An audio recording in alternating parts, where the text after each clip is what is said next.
providing resources and comfort to caregivers. This is Caregiver Crossing.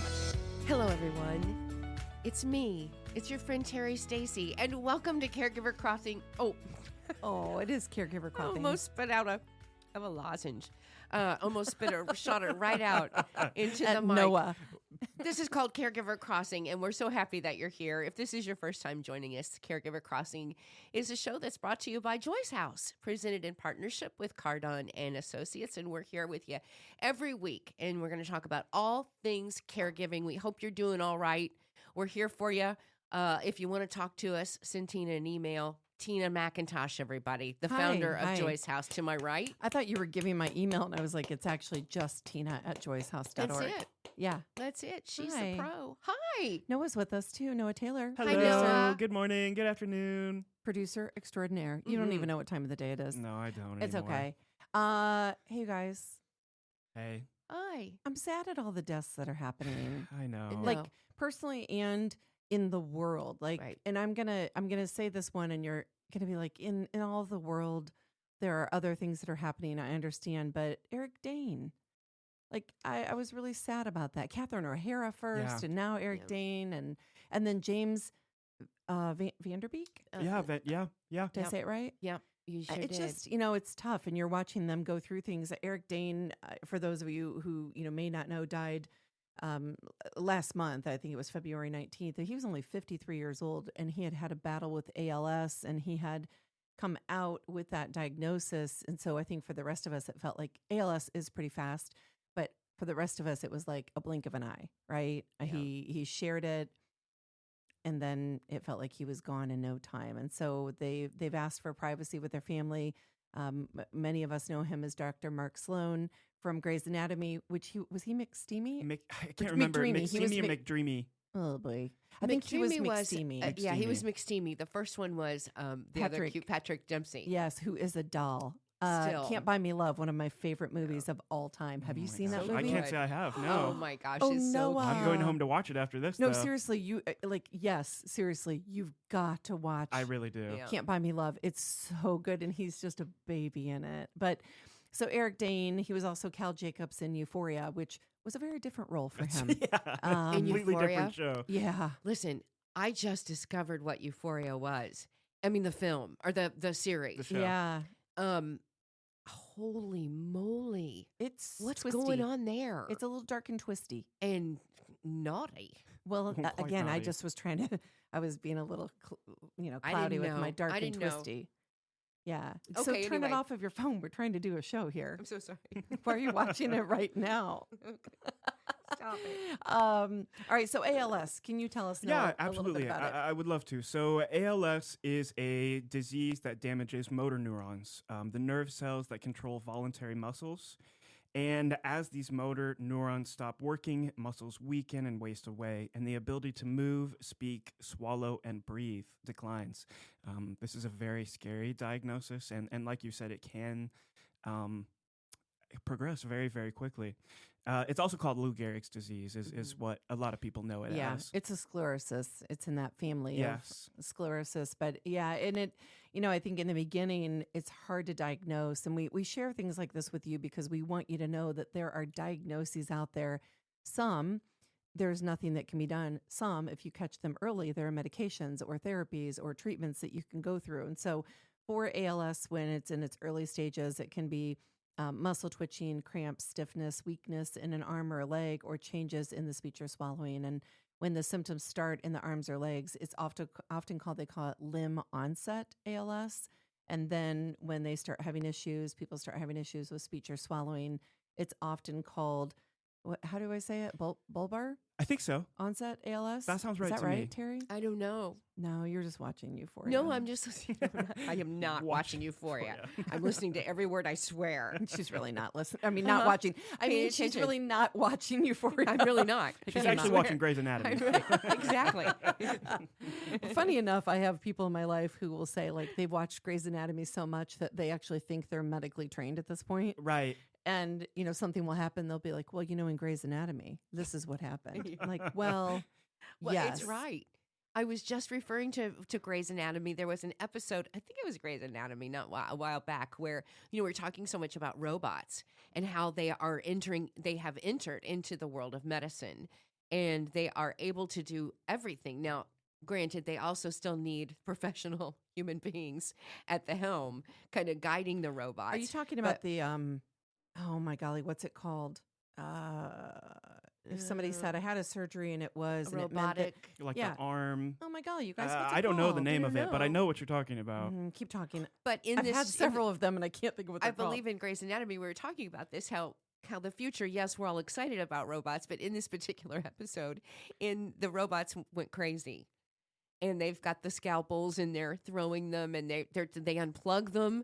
They unplug the robots, but there's a battery backup packs, so they That's come in back Grey's to life Anatomy? again. I feel like That's that was what I in was Grey's wondering. Anatomy. I think you're in the wrong season. Or well, listen, let me tell you, there are so many medical shows now on TV. I can't keep track of all of them. Right. And I'm also now into the whole fire scene with Oh, 911, yeah. 911 Nashville, Chicago Fire. Chicago Fire. yeah. Um, Fire Country. Right. Fire Country. I can't get it. There are a lot of medical shows. Grey's Anatomy is a good one. I know the most recent one that people really enjoy is The Pit on HBO. I've heard it's Oh, fantastic. I don't know that one. See, I love the medical shows where they actually have people who are trained like in medicine and hospitals who actually know like Well, like the what one in the world is actor that going used on. to be on ER that is now in it. I'm sure he's a doctor at this Yes. point. Yeah. It's called Da Vinci. It's the Da Oh, Vinci. Oh, the Da Da Vinci Vinci arm. robotic arm. Laparoscopic. Yeah, I've had so many of those surgeries. I can't remember. I can't believe I have couldn't you had remember the robots name. work on you Yeah. in your on your brain, or where were you having them done? Where was the robot? No, it was maybe a hysterectomy, maybe a Wow. DNC, maybe something else. But yeah, I mean, I And didn't, so I that was didn't a actually while get to ago. You- greet them. Like I wasn't like, "Hello, robot." I mean, No? you know, Well, I think you should know them before they start ripping you. Yeah. But was that so? That hysterectomy and things? Those Yeah, were a while back. That's not 2014. Yeah, they were. 2014 They were kind using of them. new, maybe at the time. I think I did the first. I did Did the that first. Oh, you were the Da trial Vinci. run. Yeah, Yeah. that's not true. But Was it a um, concern? Because some have said. I did not feel concerned about it. Now I'm wondering if I should have been a little more worried, but I wasn't. I'm. It's all good. Yeah, I don't think they would use it on you if they weren't 100% I mean, sure. Somebody has to be the guinea pig. That is but true. I That is very don't true. think it was me. Anyway, Eric Dane, greatly missed already in this world, as are all of these other, famous people matter to you. I guess I feel kind of silly to be touched by their death, but why not? They were humans and they They've come impacted into our your world. lives. They came into your Right. world, and In You're some allowed kind to of a grieve. way. Absolutely. So, yeah, that's what we've got for now. I know we need to take a break. You can email me, tina@joyshouse.org. We like it. We like it when you email and reach out and tell us what you like, what we can do differently. Don't get on us too hard about Terry's coming off of a cold here. We can't do anything about it, but I'm just glad to see your face. Thank you. I'm glad to be here, and beautiful I'm really. face. I feel good. I'm glad. All right. Well, we'll be back here in just a moment on Caregiver Crossing. You're listening to Caregiver Crossing, a show designed for family caregivers and the people who love them. Caregiver Crossing is brought to you by Joyce House in partnership with Cardon and Associates. With 20 communities owned, operated, or managed in the Midwest and more than 40 years of senior living experience, Cardon and Associates provides residents with the best senior living options and personalized service. Visit cardon.us for more information and to find a community near you. Stay put, everybody. We'll be right back with more Caregiver Crossing.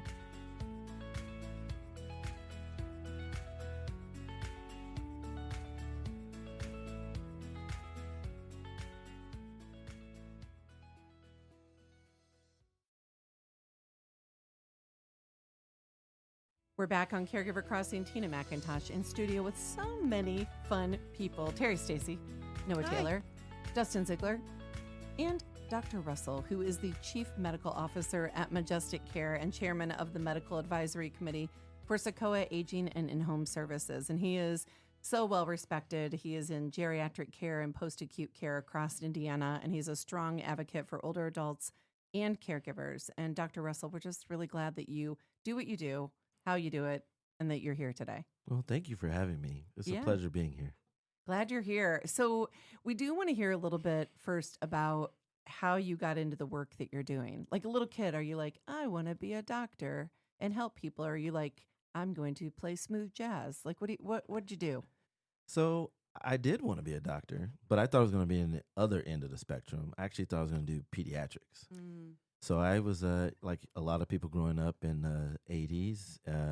Used to watch ER, and I thought I was going to be like George Clooney. And Listen, be- we have been having these conversations Yeah. here for weeks now. yeah, and so I was going yes. to be a pediatric doctor and be able to punch parents who didn't take care of their kids. And then I quickly learned in med school that I didn't like parents. I love kids, but I didn't like parents. But I do love people. So the adult end of the spectrum became more of what I wanted to do because I could be more straightforward and forthcoming with them. It used to hurt me to see kids come in and a lot of their care was being neglected, and that's why they were still sick. Yeah. And you couldn't change the parent's behavior in order to make the child well. But with an adult, I can try to reach you.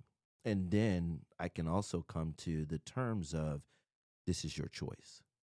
That's key right there. I was thinking, how many patients have you had to dismiss because they're just not doing anything to help themselves? But if you rest into, listen, you're an adult and this is your personal choice, that's different. You can work with that differently. Absolutely. I like to look at it as more of a collaboration. You know, I'm here to give you my highest level of medical acumen in order for you to make the best decisions that you and I can either make together or you can choose to make, but then it's your choice. So when you're a geriatric doctor, I am. and so geriatrics starts about what age? When should somebody switch over to geriatrics now? Oh, I don't want anybody getting mad at me when they hear this. It's but okay. No, I think geriatrics starts officially at 65. okay. Oh, I That's was thinking it. 55. No, too. no. AARP is a little misleading. You're not really in the geriatric population per se from medicine standpoint until about age 65. That's the way we look at it Interesting. from the Yeah. medical standpoint. Now, a lot of literature will lean towards your aging, your middle age years, to you transitioning into that geriatric population. Okay. And we should be looking at you maybe a little bit differently than we do the vast majority of the population that we take care of and how we treat you medically because you are making those changes. But standard is normally 65 or older. I appreciate hearing that because, and Dustin's here too, although Dustin's really here as support for most of us, but you've been in this industry for a long time. Alzheimer's Association, SACOA, now Anthem, and that number has fluctuated over time. You have known Dr. Russell for a long time. Since all those things, yes. And when you talk about him, what are words that you use? Oh, I mean, how much time do we have? Not right? much. Make it Okay, fast, not brother. much. You Make got it like 1 fast, minute. brother. 1 minute. Leadership, expertise, passion, empathy, dedication, and loyalty to get started. Yeah. It's a great list. We first met at the Alzheimer's Association. He became a medical advisor chair at the Alzheimer's Association. Then I moved to SACOA. I just brought him wherever I go. So then I moved to SACOA. I brought him on as a medical. Yes. And look at us here. Medical Here we are advisory now. council. Yeah. Here's the thing. I don't know how many years it's been. Not long, but at that time, Tina, when we were doing Caregiver Crossing early on, we were really being told that we're aging, we are living longer, and not enough doctors are going into geriatrics, and that's not good for the aging population. Is that still kind of true today? Unfortunately, it is.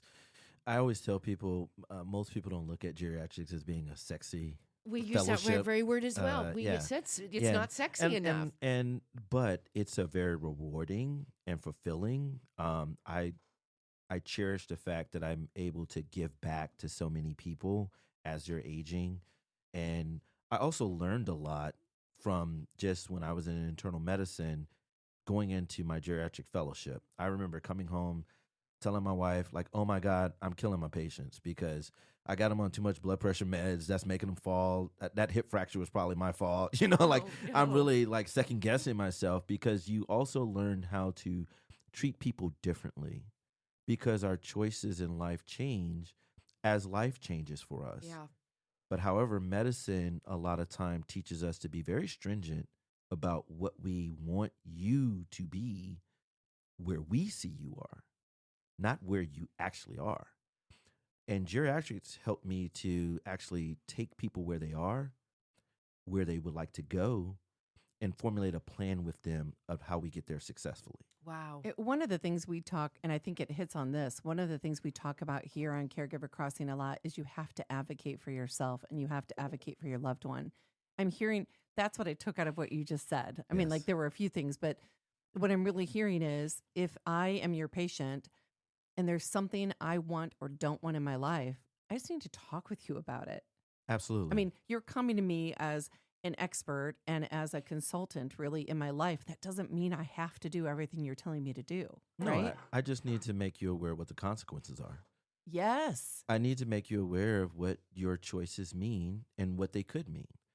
And I think that's where we do a disservice in the conversations we have with patients a lot of times. It's you have to do this versus what would you like to do? And that's more empowering when I'm giving you the right to tell me what would you like to do. Then I can also tell you, then if you choose to do that, this is what will happen or possibly could happen. And then we can formulate a plan around that. All right. So, do you have suggestions if I go into my doctor's office? And I love my doctor, by the way, but let's just pretend she's not listening to me. Sure. And she's putting her agenda on my life, right? Sure. Do you have any advice for then how I can, with great respect and kindness, speak to her?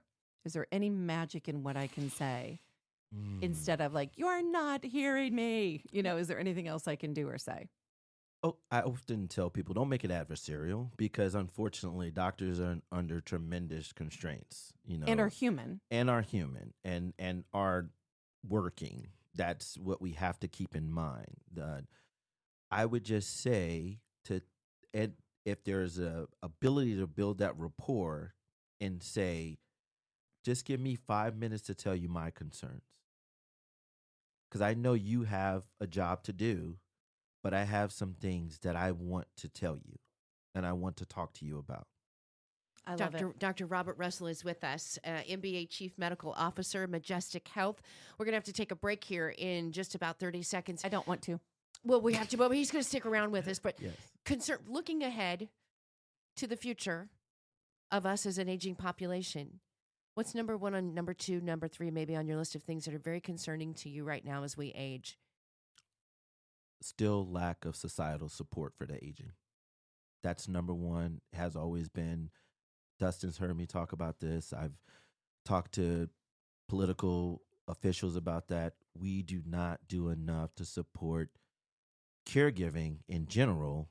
But then as we look at how many people are aging, to put an infrastructure around what that support really means and what people really need, that's my number one concern. Is there a number two or three? Number two is still our lack of community awareness for aging and the aging population. That's number two on my list. Communities still are not. We're very youth driven, but we have this dichotomy of ages, Yes. and Yes. and we have to pay a lot more attention to what's going on with our elders. Let's talk more about this after the break. Sure. And if there's a number three, we want to hear that too. So we're going to take a break. Absolutely. We'll be back on Caregiver Crossing in just a moment.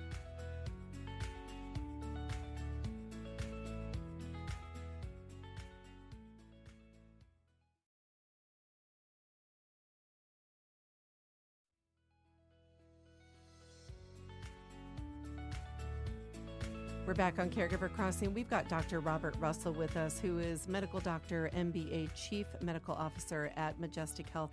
He's a lot of things. He can count to three, and he gave us one and two of maybe the reason. What was the question? Question is, looking into the future, what concerns him as a geriatric doctor about the aging population? That was it. What's three? Three is going to be the financial burden that Ugh. aging places on families. We do not talk about that enough. Mm-mm. We are robbing families of their wealth because they have to care for one another. And as we are pushing for that to be policy, how are we supporting families in making sure that they're financially ready for this responsibility? And that's something that I don't think we talk enough about as well. Agreed. Well, we get scared of it and we figure it's not going to happen to us and we brush it under the rug. But Dr. Russell, so your typical days look like what? Because you're doing a lot of things, and I Sure. mean, you're in and out of the nursing facilities, right? The skilled nursing. Not so much anymore. So Okay. I don't do the day-to-day nursing home work anymore. That's You were though, I right? did, yes. Okay, but now you so I are did medical start that. director. Yeah. So yeah. as chief medical officer, I oversee about 4,000 lives for our company. Wow. So it's a lot more expansive in my thought process of me working with now people who were like me, who are now day-to-day medical directors, providers in a facility, or even providers out in the community who have this population of people. How can I help them better understand my world? Mm. Because most people have no idea what goes on in long-term care facilities. They either think it's, one flew over the cuckoo's nest on one end, or it's, it's something you see out of Florida. And it's a dichotomy of things. I mean, not everybody that's in a long-term care facility now is even old. And That's actually interesting. during COVID, that changed a lot. And particularly with there be deregulation in the mental health space, the long-term care facility has become the safety net for a lot of people. Those with disabilities, those with health and mental health issues, those with homelessness. So it Wow. is not just people who are older. So That is a different picture than I had in my head. absolutely. So it's really understanding how do we impact all of those lives very meaningfully, Yeah. and making sure that all of their issues are paramount in the forefront of what we need to do to make sure that they're being successful. Yeah, Doctor, oh, go ahead. I was just going Tina. to say, and that we don't have time really. So why am I saying it? Because I'm just going to. The way that skilled nursing facilities operate now is not how it was started, right? Absolutely not. Decades and No, decades no, no. ago. And so what I do appreciate about that work, though, is that so many like Majestic show up and meet the need of the people at the time. Absolutely. But that means that the rest of us in the community and in medical care have to shift, who we were caring for 2 decades ago to who it is now. That's maybe a different show. Maybe we have him back to talk about that. Yeah, for Terry, sure. you had a question. Well, I just wanted to talk about as we age, and you work closely with those with Alzheimer's who have been diagnosed with a dementia. Absolutely. And that is obviously something that we think about a lot as we age. And in fact, I have a friend that just called me the other day and she said, I've got to get a shingles shot because now we understand a shingles shot could perhaps protect us 20 to 30% more against a diagnosis of a dementia. When a family hears a dementia diagnosis, what do you wish they understood right away? Well, dementia is a blanket term. Mhm. So, one, I want them to understand that not all dementias are created equal. Alzheimer's is a type of dementia, as is vascular dementia, a type of dementia, as is something like Lewy body's dementia. And these are all different types of dementia. So, unfortunately, a lot of providers give that blanket term without giving it the true justice it deserves for preparing that family. Is it hard to diagnose each one of those you're mentioning? They all have different diagnostic criteria, and it is becoming better and easier to diagnose them, but there are some subtle nuances. And to the untrained eye, as soon as someone has a cognitive deficit Yep. that has then progressed, they just say, oh, you got dementia, Yep. and send you on your merry way. However, your medical history, your background, those criteria can also help in aiding in how we treat that individual. So I tell families the biggest thing you want to ask them, what type of dementia do I really have? Or what type of dementia does my loved one have? Try to get them to narrow it down for them. Now, what we've learned, and I like to, and Dustin's heard this because I've given talks for the Alzheimer's Association. I love giving this question because, Alzheimer's was first diagnosed in 1906. But we didn't really talk about it or hear that word for. Oh, well. Well, we heard the word, and we said the words for a long time, but we said it was a Did we say- disease of the old people, aging. Was it We did. senile? Were we Well, senile? senile did. dementia. We did. You know, Just old part of getting old. timers. Old timers, just whatever part of you getting wanna- old. However, the first patient that Dr. Alzheimer's actually presented as the first patient was 50 years old.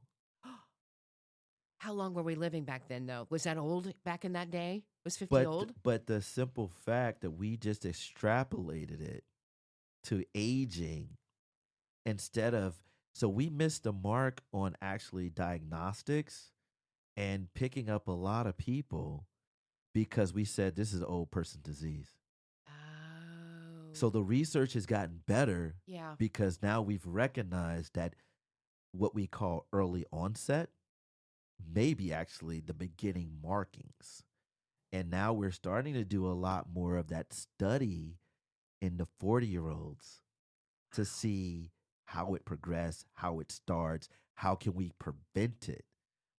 I also like to juxtapose it against HIV. Now, most of us heard about HIV in the late 70s, early 80s, somewhere around there where it hit its heyday in the 80s.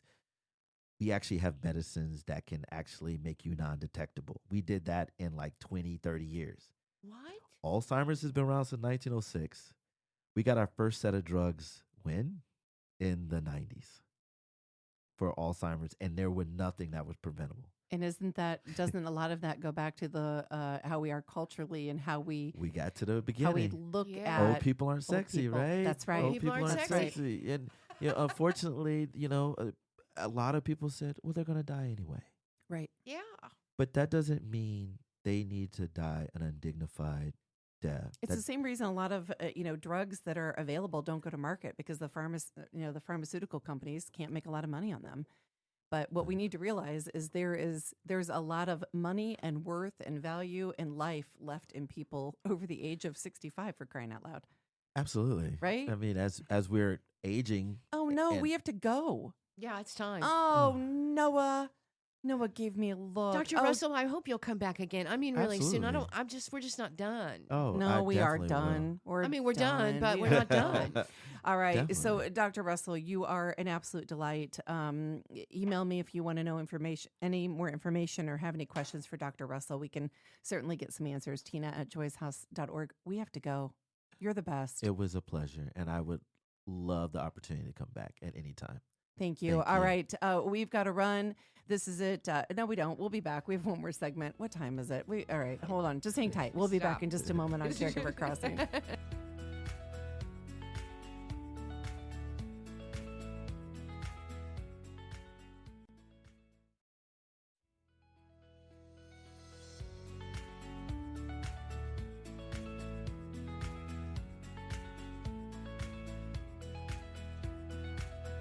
Hey, welcome back to Caregiver Crossing. Terry Stacy along with Tina McIntosh and Noah Taylor producing today's show. We forgot to let you know that we appreciate all of you caregivers on Caregiver Appreciation Day. If you're a caregiver, every day should be Caregiver Appreciation Day. Absolutely. You're right? That is a wonderful point. Not That's just right. to save our own butts, but that is actually a really good point. I thought it was a So, good save. here's what I like. Caregiver Appreciation Day helps us to have these conversations. We can have them any day of the year. Terry is exactly right. And it is to recognize both unpaid family caregivers and professional caregivers, which is something you have to be careful of. When in this industry, when we say caregivers, I often have to say unpaid caregivers or professional caregivers because there is a difference. So we know that of the unpaid, there are about 53 million Americans that are providing that care to a loved one. And so Wow. hats off every day to all of you. It's part of the reason we have the, I mean, it is. It You is the are the exact reason reason. we have this Yes. show. So, Noah, you have appreciation levels here, and I'm a little confused by them. Yeah, so I mean, there is just a million and one ways that I think are available to support our caregivers, whether that's you as a person, whether that's you as a community, or you as the whole system, whole hospital system, whole government system. I get it now. Yes. So at the personal level, this is you for your neighbor, for your own loved one. Some of the tips I have here are replacing vague offers with more specific commitments. So instead of saying, I'm here for you, say on Saturday evening, I'll go pick up your groceries, or Yes. something very specific to alleviate that stress of, telling how you can help the caregiver to actually Well, just give those.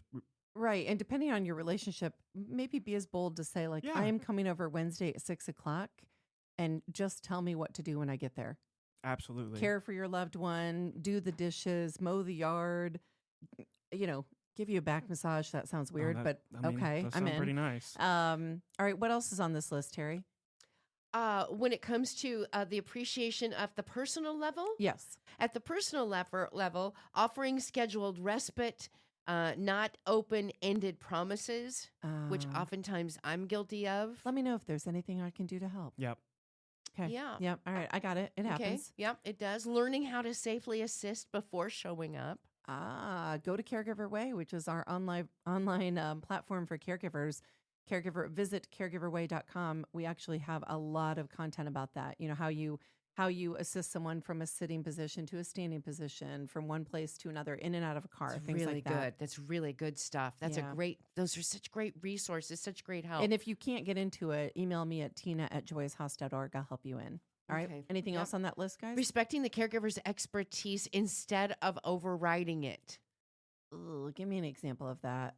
Well, I'm thinking in what I personally thought is like, you are taking care of your loved one, and you're doing it every single day, and then your sister comes over and says, actually, that's probably not the way you should be doing it. But they're not there every day with the loved one. I mean, it doesn't have to be a sister, but somebody with an outside perspective who isn't doing the care every day and maybe doesn't know the ins and outs of everything. But that's very true, though. It happens all the time. Yeah. All right. And then I really like this one that is last on this list, and that is asking what is the hardest thing this week instead of assuming. I think hardest thing sometimes might be getting your loved one to brush their teeth or, sleep or whatever. And people assume it's those big public moments. But all right, how about appreciation at the community level? At the community level, faith communities organizing respite coverage. We have a lot of wonderful church communities here in Indianapolis. Neighborhood groups, support groups, schools recognizing students who are caregiving at home too. So many. Yeah, a lot of people under 18 are caregivers too, and will need a little bit of that extra help. And what I think is really important is employers normalizing flexible hours for caregivers. And then we have appreciation at the systems level too. Hospitals automatically including caregivers in discharge instructions. Okay, listen, we are getting ready to launch something here at Joy's House that I can't tell you about yet, but is coming. And my pipe dream here is that when a diagnosis comes, when a discharge comes, the caregiver is handed a something that says, call this number, look at this website, click on this QR code, whatever it is, and it will connect them to Joy's House. I'll just say, as a center for caregivers. But we'll talk about that later. Okay, we'll talk about that later. It'll be an Yeah. exciting I'm not gonna conversation say for the more weeks here. and months to come. Yeah, there's going to be a lot to that. But okay, go on. And then the last one I've got here at the systems level is, much like you said before, caregiver training programs like Caregiver Way that are accessible for caregivers. Yes. And again, if you cannot get into that system, you email me at tina@joyshouse.org. I can get you in. If you are Anthem, if insurance is Anthem, then ask your person at Anthem because they can get you into Caregiver Way as well. It's a great resource for you. Without a lot of these things, I feel like caregivers often say no to help because accepting it, honestly, it feels like to them that they're admitting that they need the help and that they can't do it alone. Yeah. So I do think even just that first initial offer of reaching out and telling them specifically what to do, that helps your caregivers so much. Yeah, and I hear other people say things like, well, I already asked my brother to do that and he didn't show up for me and he doesn't ever do anything he's supposed to do. Okay, ask again. And drop your pride. When you're caregiving, drop your pride, ask for the help that you need and give people the chance to show up for you. Some will disappoint you. Some will surprise you in the best of ways. What else? Anything else on this list? Appreciation here, the 3 different levels. And I mean, there's a million other ways too that we can support caregivers, whether that's adult day services, support groups through Facebook, through social media. we really just want to say thank you so much to all of our caregivers and listeners, and we appreciate each and every one of you. All right, here, I know we have to close. Here, I'm going to ask you really quick. Terry, if I said to you, what is one thing this week that I can help you with, what would you say? Oh, one thing you could help me with this week, I would like you to do my laundry. Okay, Noah? Can you pick up my grocery order from Aldi, please? I can. What do you need, Tina? Will you make me dinner? There I you would go. love to. I'd love to. Is there anything specific you want for dinner? I don't want chicken. I'm tired of casseroles. Bring it Okay. at 6 o'clock on Thursday. I don't want to talk to you either. Can you Okay. put it in the cooler outside? Yeah, I can definitely cool. do that for you. All right. I know we need to go. Again, Tina@joycehouse.org. We want to hear from you. We want to thank our sponsors at Cardon and Associates with 20 communities owned, operated, or managed in the Midwest and more than 40 years of senior living experience. Cardon and Associates provides residents with the best senior living options and personalized service. Until next time, take good care of each other.